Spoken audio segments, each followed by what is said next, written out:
Après une année d'intense campagne politique, le Costa Rica a élu un nouveau président.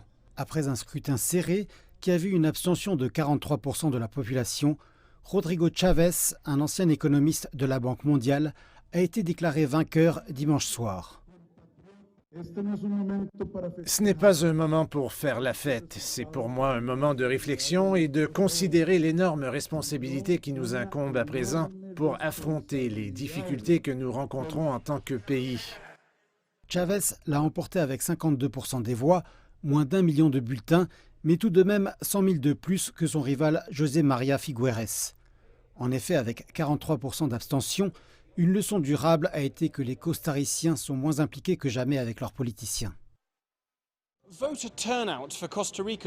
Le taux de participation au second tour de l'élection présidentielle de 2022 au Costa Rica a été l'un des plus faibles de l'histoire du pays. De nombreux observateurs mettent cela sur le compte d'une campagne basée sur les critiques et les scandales entre les deux candidats restants, plutôt que de se concentrer sur la politique et les propositions pour l'avenir du Costa Rica. En tant que président, Chávez fera face à une tâche monumentale. Avec une dette extérieure représentant plus des 2 tiers du PIB du pays, un taux de chômage élevé, une aggravation de la pauvreté et une dépendance nationale aux importations pour les produits de base, le Costa Rica a besoin d'une direction forte. Cela pourrait se révéler difficile. En effet, le parti de Chávez ne détient que 10 sièges sur 57 au Congrès du pays et le nouveau président devra forger des alliances s'il veut réaliser son programme politique, surtout avec son rival électoral dont le parti détient 19 sièges.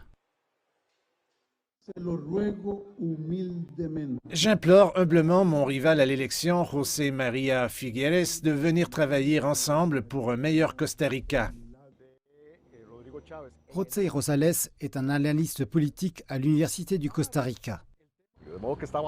Le Congrès est très équilibré entre de petites factions, toutes minoritaires. Il faudra donc trouver un accord pour obtenir une majorité de 38 voix. Donc, des alliances et des stratégies de dialogue et de négociation seront cruciales. Sans le Congrès, il sera très difficile pour l'exécutif de réaliser quoi que ce soit à son agenda politique. Rodrigo Chávez sera assermenté en tant que président le 8 mai et devra agir rapidement s'il veut tirer le meilleur parti de ses 4 prochaines années à la tête du pays.